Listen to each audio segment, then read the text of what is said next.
Yogena chittasya padena vacham malam sharirasya cha vaidyakena yopakarottam pravaram muninam patanjalim pranjalimanatosmi लये संबोधयेत् चित्तं विक्षिप्तं शमयेत् पुनः सकाशायं विजानीयात् समप्राप्तं न चालयेत्. Om. We have been studying the very heart of yoga philosophy and very important sutras 16 to 18 of the second chapter. So I was thinking it's beneficial for us to slightly take a little pause and reaffirm to ourselves the direction that our journey is pointed correctly. So when you actually drive to in Florida and come into Florida, you will see, I'm sure many of you who have driven here would have seen that. Normally what happens, the rest areas, there will be two rest areas. Let us say there is a northbound, southbound freeway. So northbound side will have a rest area, southbound side will have a rest area. But here in some parts of Georgia, and then South Carolina, there is only one rest area. So what happens is you take the leftmost lane on either side and only one rest area is there. So therefore we have got to be very careful when we actually go to that rest area, that we take the same, if you are going north, you go back to the northbound, otherwise you may end up going southbound. So even in our yoga practice also this may happen similarly. So therefore one has to be very cautious. So we are talking about the about Yoga Sutra, the dukkha, that future dukkha can be avoided. All these concepts we are taking, and the cause of dukkha is the association or the samyoga between the seen and the seer. So you start meditating upon this, and then to absorb the idea, you take a pause. And in that pause, you contemplate and say, okay, drishya, drashta, drishya, seer, seen, this association, I am going to do differently hereafter, so that I foresee the potential of dukkha. But then we can slip and take the wrong side of this rest area. So we have got to be cautious about it, the seen and the seer. That distinction has to be clearly understood. Otherwise, even after knowing, we can be misled. So there is a beautiful section in Panchatantra where a question is asked. Paulastya means he is the grandson of Pulastya Brahma. For each eon there will be different Brahmas. That Brahma will have a name. So for example, we have the Vaivasvata is the Brahma. And this Pulastya Brahma's grandson was Ravana. That's why he is called as Paulastya. So you can imagine what an eminent Kula he is. And the Brahma is the one who sets the dharma for that eon. And his own grandson, trained by grandfather, Katham anyadara harane dosham navidnyatavan. How is it he did not see the error of abducting somebody else's wife? What about Rama? Rama, Sakshat Avatara of Mahavishnu. How is it he did not understand that there cannot be a golden deer? How is it even though playing dice is called one of the Sapta Vyasanas, there are 7 debilitating habits, and one of them is gambling. How is it, having known, he gambled? So he is saying, this Subhashita in Panchatantra, he is saying, when the trick and the cleverness of Maya is there, even the best of the minds are deluded. So extra caution is required for us to make sure that we, from the rest area, we take the correct bound freeway. Otherwise we can be lost, in spite of all the skills of our driving and sense of direction. So now one question arises. There is the seer, drashta. There is the seen, drishya. Of these two, where is dukkha? We are talking about dukkha, right? I am the seer, then the world is the seen. Dukkha must be in one of these, isn't it? Now let us ask the question. Is there dukkha in the seer? Suppose I am not having any interaction with the outside world, where is dukkha? So it is not in the seer. Is there dukkha in the seen, in the drishya? Please think for a moment. There is no dukkha in the drishya either. There is no dukkha in the seer, drashta. There is no dukkha in the seer, in the seen, drishya. So let's take one example to understand that concept, that there is no dukkha in either of these entities. Let's take a glass of water, and next to it let us place a jar of salt. What is the quality of water? We read in chemistry, Naina, correct me if I am wrong, it is a colorless, tasteless, odorless substance, isn't it? Salt is with guna. It has got kshara in Sanskrit, which is saltiness. So water is nirguna. When we say colorless, odorless and tasteless, what does it mean? It says that it is nirguna. What about salt? It is saguna. The seer, drashta, the Atman, the Chaitanya, Purusha, is without any gunas. The world is full of gunas, the trigunas. As soon as the nirguna comes into contact with saguna, the nirguna water comes into contact with the saguna salt, then what happens? The saguna salt dissolves into the nirguna water and makes it salty.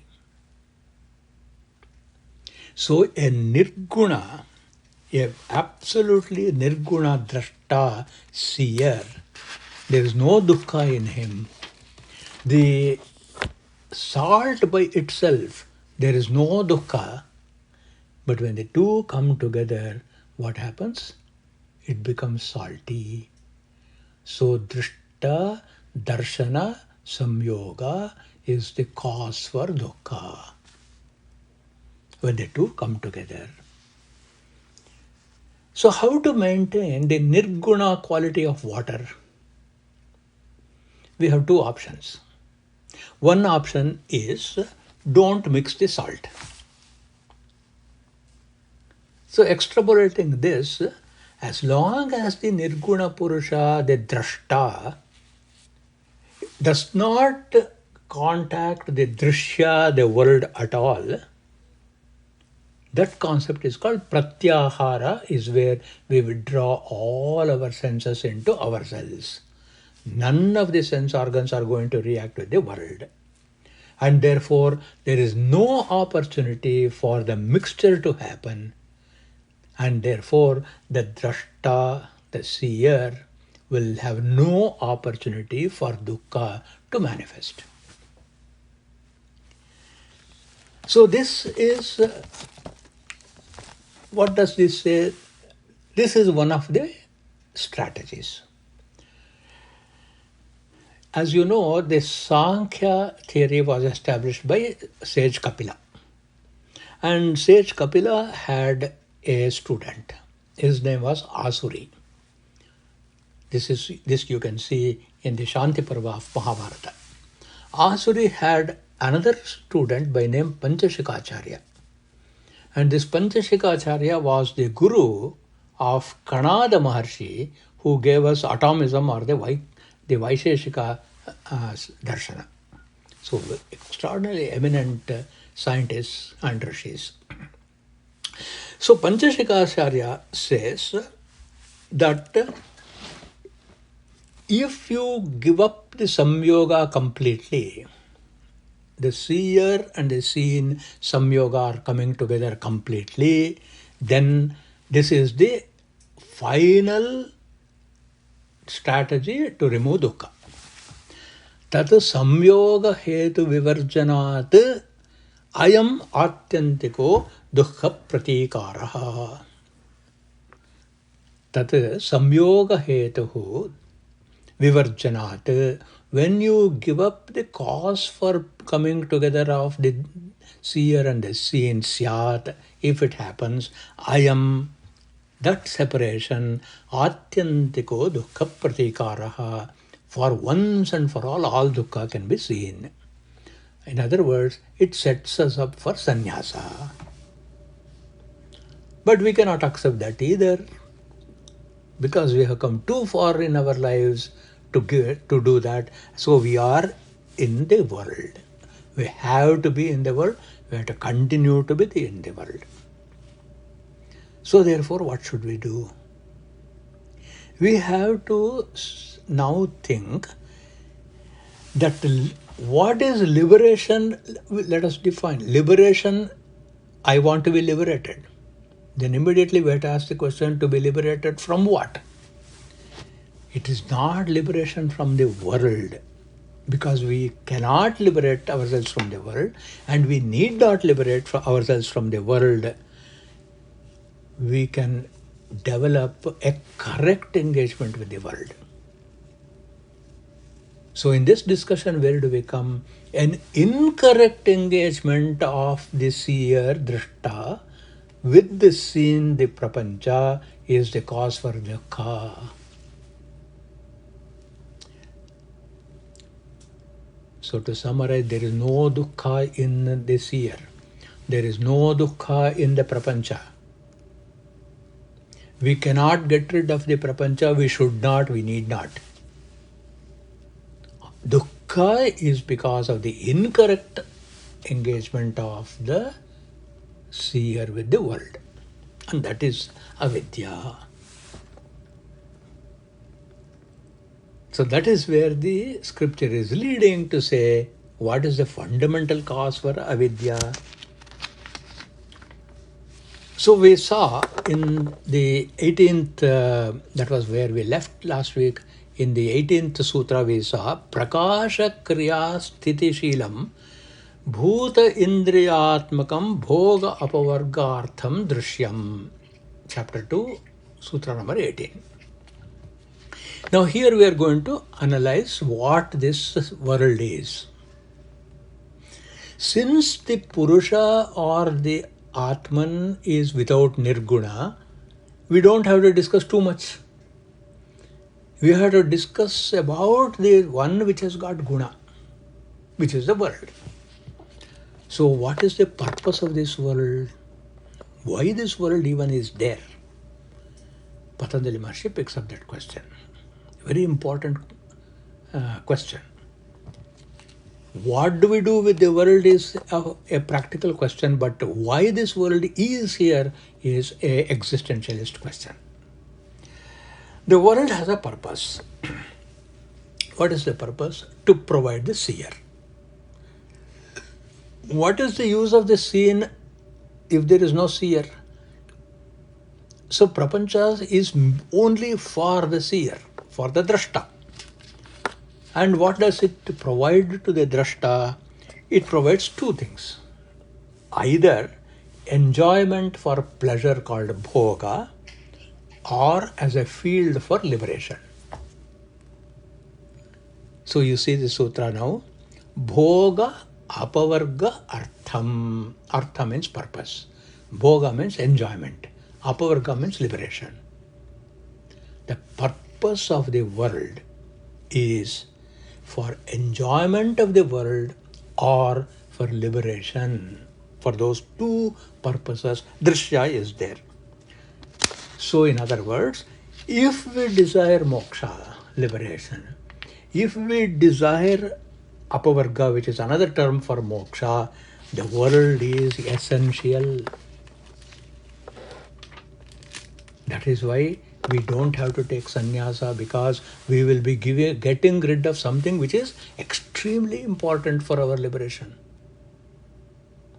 So therefore, the drishya comes for the purpose of either enjoyment bhoga or for apavarga or for liberation. Now the next thing is, this comes with its own characteristics. That is guna. Now guna can be at the macrocosmic level, of the universal level, or it can be at the microcosmic level. Why is this statement necessary? Because the world, universe, is the macrocosm.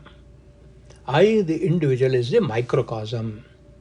Macrocosmic world is required for my bhoga apavarga. So the microcosm is the one who is trying to discover this liberation. The macrocosmic, at the microcosmic level, we have indriyas, all the sense organs, antahkaranas are there as a subset of the macrocosm. So our own jnanendriyas, our own karmendriyas and our own antahkarana is actually macrocosmic only. But how did this individual came? We will see in a minute. So when we analyze again, we started with the premise that there is no dukkha in the drashta, there is no dukkha in the drishya. Now the question is, can you see your jnanendriyas, your karmendriyas and your antahkarana? Can you perceive? Can you perceive that you have a pair of eyes, that the pair of eyes can see form, and so the pair of eyes you have got is the physical part.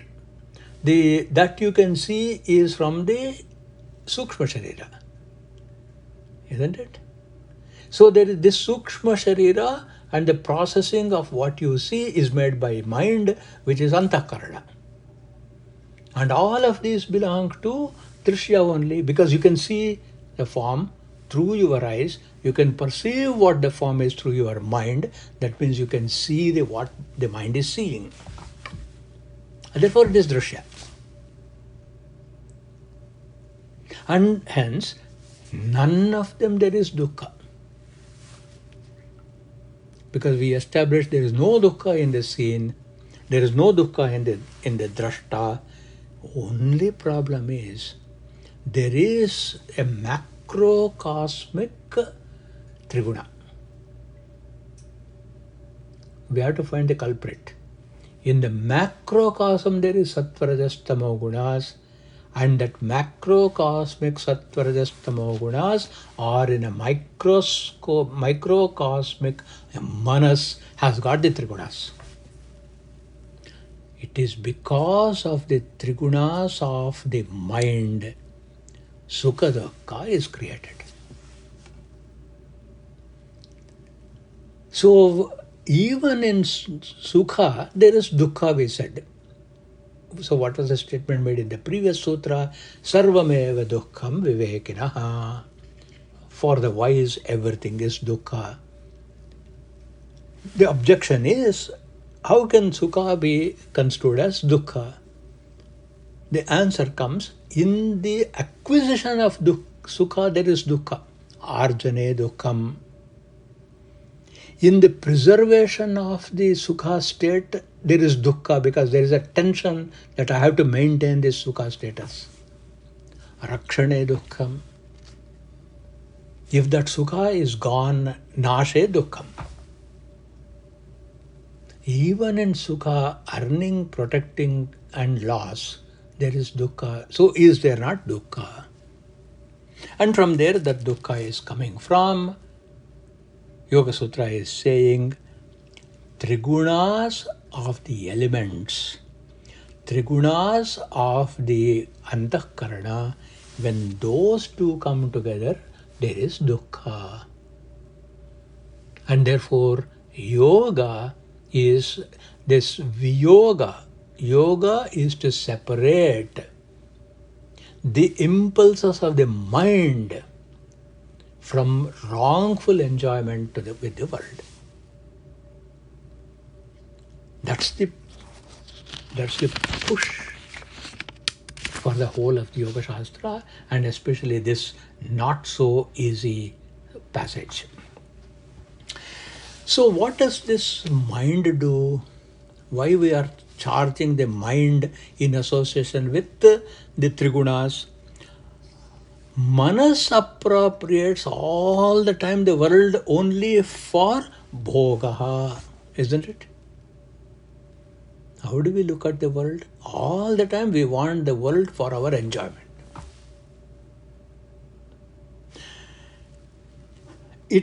Therefore, we have to turn the mind towards apavarga, towards moksha. Only when the mind is turned towards moksha or apavarga, then only dukkha can be resolved. Dukkha cannot be resolved by getting rid of the world. Recording in progress. Recording stopped. Dukkha need not be charged against the world. There is no dukkha in the drashta. So therefore, for the manas, we have to provide a direction. We have to provide a direction and we have to provide a process. So that we can look at by comparing the statement made by Gita Acharya in the 4th chapter, 38th verse. He gives a simple solution. Nahi jnanena sadrisham pavitramiha vidyate. In fact, many universities have this as their mission statement. Nahi jnanena sadrisham is the logo of Bangalore University and also many other universities. Nahi jnanena sadrisham pavitramiha vidyate. I think it is Mysore University. I have to check. Either Bangalore University or Mysore University. Nahi jnanena sadrisham, I think is Mysore University. Let's check that later. So, nahi jnanena sadrisham pavitramha vidyate. Here, there is nothing that is as sacred as knowledge. Tat swayam yoga samsiddhaha kalena atmani vindati. In this world, we are addressing our mind. Oh mind, there is nothing sublime and pure as jnana.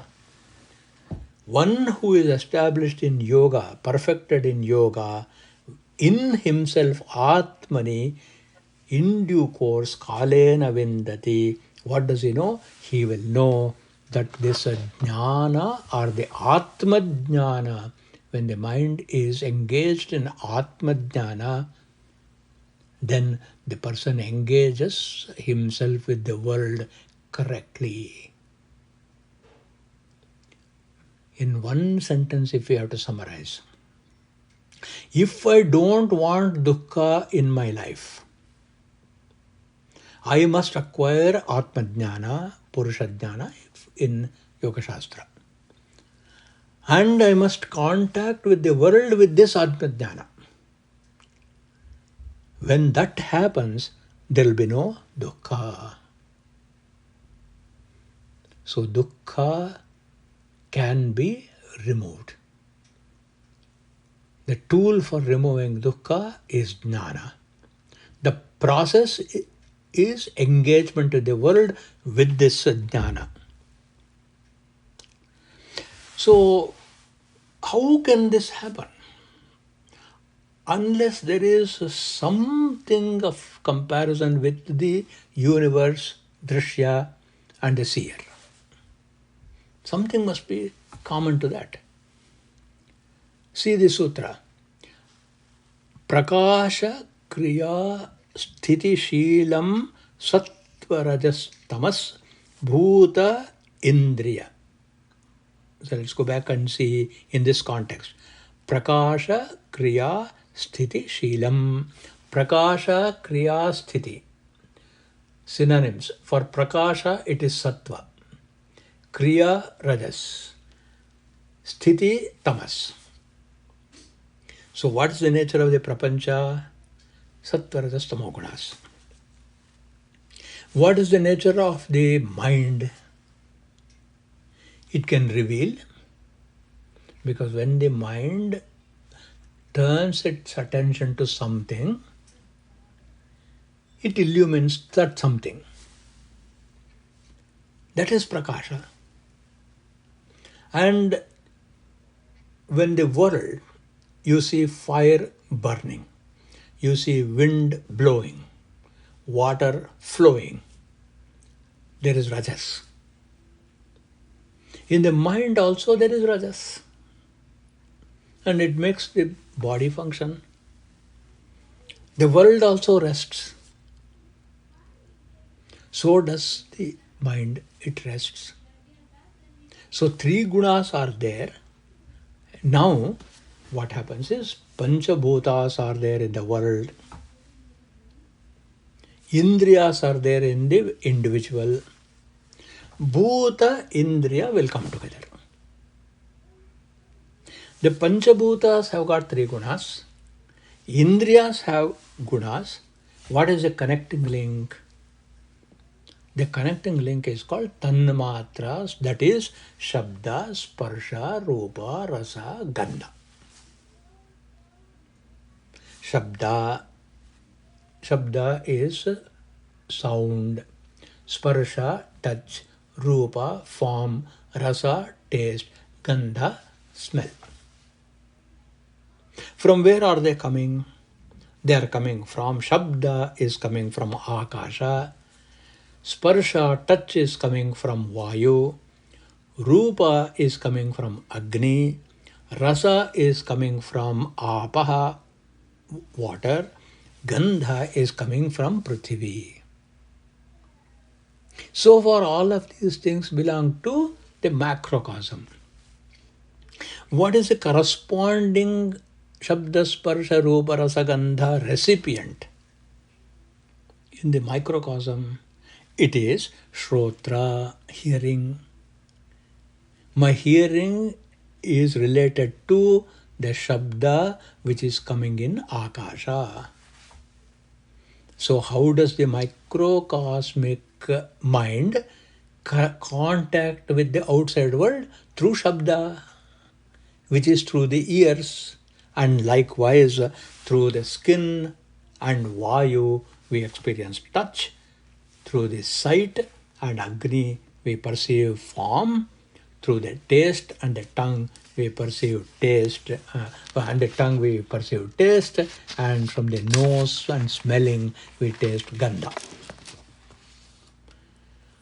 So we are trying to home in to where dukkha is.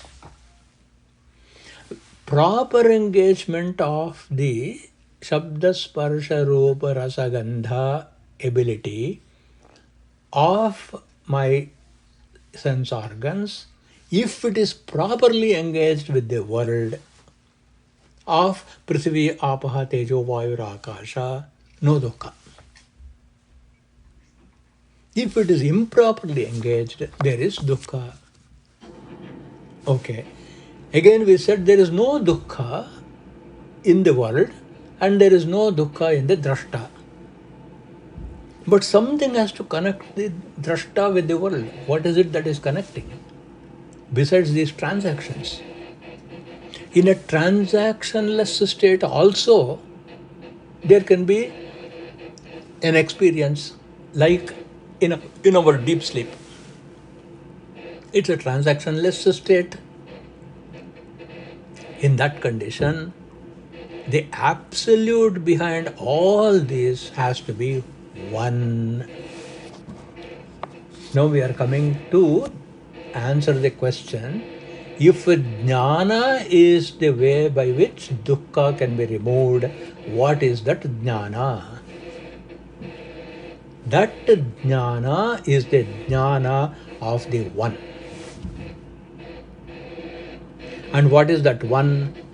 It is absolute. And what does it do? Behind all the various entities of the drishya, without this one, there can be no interrelationship at all. If the Atman, Brahman did not exist, even if the world is there, even if the microcosm is there, there would have been no interrelationship at all. Therefore, something must be connecting the two. Again, back to Bhagavad Gita, where he says, Sutre Manigana Viva. Just as one thread is holding together all the beads in a necklace. The beads are variety. Our antakarana has got variety. Indriyas, there is variety. The drishya prapancha has got variety. But all these varieties are connected by one single thread. Again, Bhagavad Gita, Sarvabhuteshu eva ekam bhavam avyayam ikshate. In every phenomenal entities, ekam bhavam, one feeling, avyayam, which is imperishable, ikshate, who sees, avibhaktam vibhakteshu, one who says the indivisible entity behind all divisions. Tat jnanam. So what is the jnana? The jnana is saying that bhuta indriya, which is for bhoga apavarga, while we are experiencing bhoga of the bhutas, do not lose sight of that one. Every moment of our life, not losing that one thread, just as when we want to get back on the freeway from the rest area, we will take that one thread which we have been following from our origin up to the destination. So from the origin of our life to the destination of our life, we have to take one single direction, one single path. Atma Jnana is a true Jnana that makes us engage with the world properly. That's the essence here. So the focus of yoga is what? Not to allow dukkha to possess us. Again, what is the power of dukkha? The power of dukkha is it actually takes us over. Our entire personality, it takes us over and makes it cringe. But one who has got Atma Jnana, we do experience dukkha, but we will not succumb to dukkha. That's the beauty of this sutra. And we must, what jnana it gives? There is one behind everything. And this jnana, what does it do? It gives us the wisdom that all samyogas are going to be viyogas only. Samyoga are coming together itself is the cause and potentiality for dukkha. Which dukkha? Anagatam. Again, we have got to read in conjunction with the sutra, Heyam Dukkham Anagatam. Anagatam Dukkham Heyam. The dukkha that has not yet come has got to be dealt with. How do we do that? By holding on to this sutra or the jnana all the time. I have, some time back, I think I have mentioned the beautiful story, the mythological story of the Minotaur. The Minotaur was a monstrous animal that was born to a king. He was so embarrassed. And it was also actually a man-eater, a cannibal. So what the king does is he throws this into a maze from which it was impossible to come out. And food was being pushed into that cave. And it will go and land in front of this monstrous Minotaur. But that every day they had to supply human flesh. And the king had a very beautiful daughter. And the king announces that he will give the hand of his daughter to whomsoever who can kill this Minotaur and have the kingdom. So many suitors tried. They enter into the maze. They cannot come out of this maze called the labyrinth. They cannot come out of this labyrinth, and they're killed by this Minotaur. And one prince, handsome, comes along. And the princess falls in love with him immediately. So she says, I'll give you a trick. Here is a ball of thread. Hold this one end. I will be holding another end and giving you the thread so that you will know how to come back. He goes inside, fights the Minotaur, kills it. Using that thread, he will come back to the princess. And they get married. This is what Upanishad also says. Yamaivesha vrunate. When the person is ready for Atmajnana, that Atmajnana will come and wed us. Will come and give us that thread. And with that thread, we will come back. So how should we engage ourselves with the world? You know, as we were growing up, one of the things that was happening was wrestling. Many of you might have seen wrestling in India. Especially Mysore people would have seen this in every Dasara occasion. This Malla Yuddha was very, very popular. So you must have noticed that these wrestlers, before getting into the ring, will smear their body with oil so that they cannot be easily caught by the opponent in any locking position. Like that, the jnana that we get will become that oil that we can smear on our body when we get into this world. When the fundamental principle of Purusha,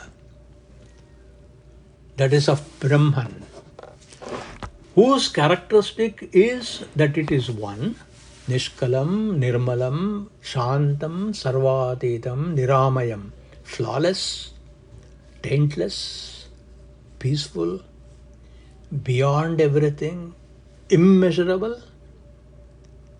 When this individual is realized, then dukkham anagatam, the future dukkha, can be avoided. But still one question lingers. How did this Atman Who is flawless, taintless, peaceful, beyond everything, immeasurable, get trapped in this body mind complex? How did this get trapped? It is because from Janma Janmantara, in every time we have been born, we have had Abhinivesha. We saw that Abhinivesha is one of the kleshas. What Abhinivesha? It is not just clinging for life. It is clinging for the world for bhoga only. In every janma we have depended on the world only for enjoyment.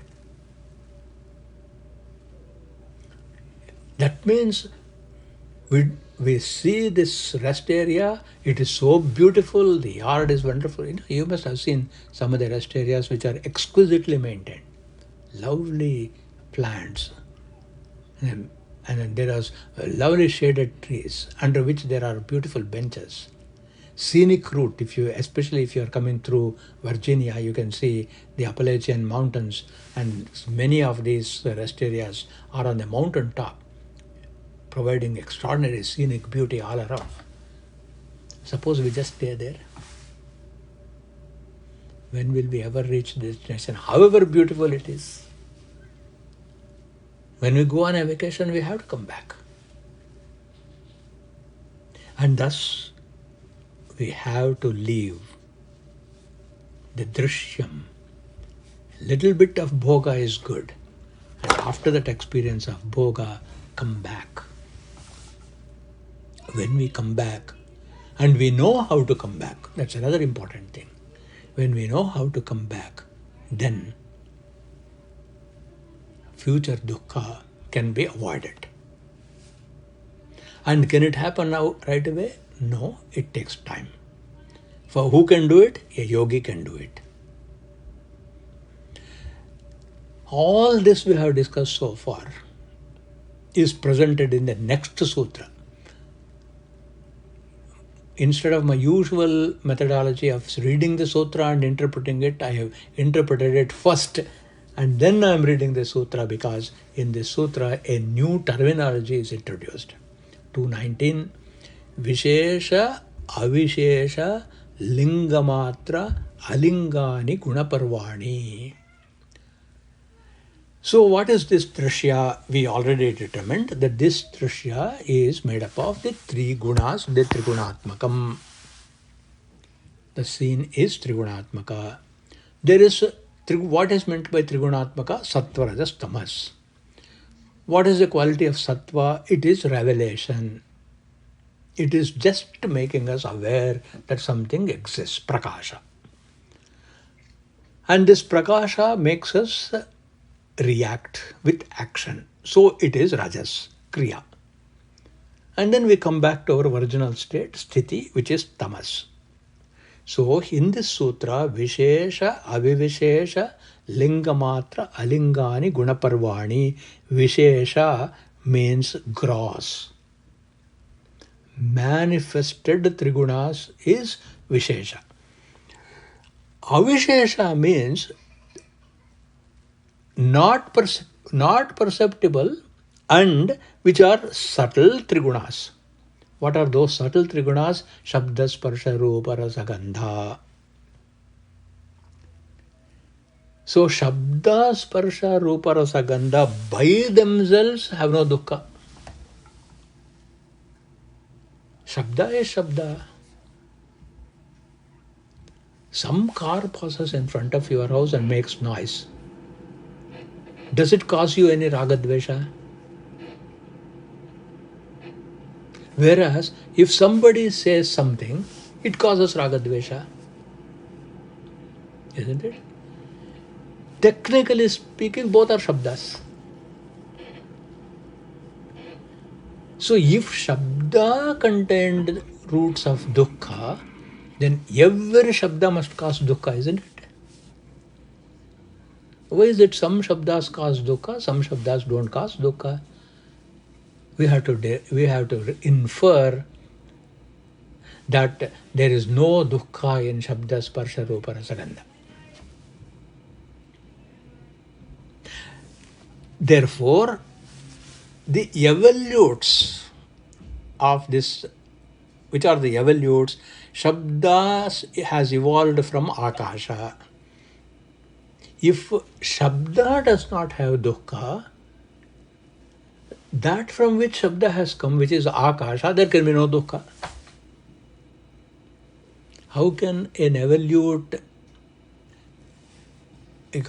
evolution display a quality that is not in the evolute? If Shabda does not have dukkha, Akasha also does not have dukkha. And similarly, Vayu, Agni, Apaha, Prithvi, no dukkha. Shabda, Sparsha, Rupa, Rasa, Gandha, no dukkha. Pancha Jnanendriyas and Pancha Karmendriyas by themselves, no dukkha. So there is Vishesha Parinama happens for the Jnanendriya, Karmendriyas when they get engaged with the world. What is the Vishesha Parinama? Vishesha Parinama is we start choosing. We start saying this Shabda I like, this Shabda I do not like. Ragadvesha. So where is the location of this Ragadvesha? It is in the Manas. Why Ragadvesha is there in the Manas? Because of Ajnana. What is this Ajnana? This Ajnana is Avishesha, that is unmanifest Asmita. Our ego is all the time, forever, is unmanifest. Can you sit and meditate and say, where is my ego? Let me go and check. You cannot find it. All this is part of meditation. Yoga Sutra says that I have got Ragadvesha. Yoga Sutra says I have got clinging to life, Abhinivesha. I can feel it. Because I don't want to die. Abhinivesha is there. I like this, I don't like this. Ragadvesha is there. I can perceive that. But tell me, how can I perceive ego? You cannot quantify. You cannot say, in this I have got ego, in that I don't have ego. In this I have got raga, in this I have got dvesha, I can say. I cannot say about asmita. So this is avishesha. So vishesha, avishesha. At the microcosmic level, there is vishesha, means manifested trigunas. Avishesha means subtle, unmanifested triguna. Everything is triguna only. Unmanifested triguna. And then the primordial origin, where is this? All this came from. That's why Sankhya is so very critical to understand Yoga Shastra and to understand Vedanta also. So he goes back and say the primordial origin of this both macrocosm and macrocosm is Mahat. The primordial Prakriti. Everything that is derived from that has Srishti, Sthiti, Laya.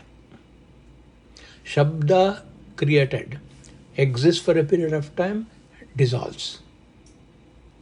Similarly, you see, everything has Srishti, Sthiti, Laya. And therefore, everything is related to Trigunas. Whereas, all these things that have Srishti, Sthiti, Laya, all of them have to, when they resolve or when they come from, when they exist, they must be coming from an unchanging source, isn't it? So let's take only Prakriti, not Brahman or Purusha. Everyone starting from the Panchabhutas, Panchatanmatras, Pancha Indriyas, everything actually get dissolved and merged in the Mahat. Because everything is going to dissolve in it, that is called as Linga. So what is the definition of Linga? Layam gacchati iti lingam. Even for Shiva Linga, that is the definition. Shiva is the one in whom everything is absorbed, everything is resolved into Shiva, therefore we worship in the Linga form tomorrow. The definition of Linga is Layam gacchati iti lingam. So look at this sutra again. Vishesha avishesha. Linga matra alingani. Linga matra means to which everything gets dissolved. That is sattva rajas tamo gunas, which are guna. Parvani means changes. The changing sattva rajas tamo gunas must have a final resting place. That final resting place cannot be a linga. Isn't it? Because what is linga? Linga is that which actually dissolves. So dissolves into what? Into alingam. So that alingam in Prakriti is this primordial matter. So this is Drishya. So this Drishya, so far, this entire this discipline so far we have studied up to 219 explains Drishya, explains its characteristics, explains its purpose, and explains its influence. In 4 ways we have got to understand. What is this Drishya? The characteristic of this Drishya is you can enumerate them. And because you can enumerate them, it has to be enumerated with reference to something that has to continue unchanging. So it is enumerated in the backdrop of the seer. The drashta is indivisible. The drashta does not have trigunas. It appears as though the drashta has trigunas, just as we see this water is salty. Water is not salty. Water is tasteless, colorless, odorless. Because of the samyoga with salt, it is tasting salty at all, after all. And how do we say that it is not intrinsic character of salt water? Because once you remove the salt from the water, water regains its original state of tastelessness, colorlessness, odorlessness. Drashta also is like that. The drashta has somehow come into contact with drishyam, just like the pure water has come into contact with salt. And the characteristics of salt we know. Likewise, we know the characteristic of drishya. If you add sugar to the water, it tastes sweet and I like it. If you add salt to it, it tastes salty, so I don't like it. Ragadvesha is there. Isn't it? So therefore, characteristics is the samyoga of the mind with the different qualities of the drishyam is wrong. Quality is essentially wrong. Because we have not understood the purpose. What is the purpose of this world? The purpose of this world is to give you a choice. Do you want to enjoy Maya? Enjoy, but be prepared for dukkha. Do you want to contact me in the proper way with the full realization of the one behind everything? If you do that, you can use this world for bhoga, but at the same time, you can also liberate yourself. World is essential. World's influence is tremendous. Its purpose is to allow us either to experience joy, bhoga, enjoyment, or to use it as a leverage for liberation. Its characteristics is made up of all the three gunas.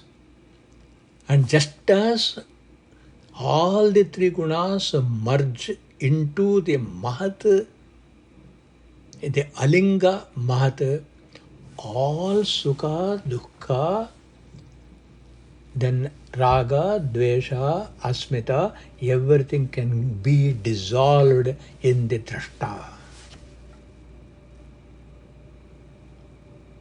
This is how we engage ourselves with the world, and having understood the nature of the Drishya, the scripture now turns towards the nature of the Drashta or the seer.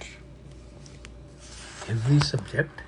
So we'll take a week to process this deep subject, and then we'll come back to the study of the Drashta, the seer, in our next meeting. Thank you.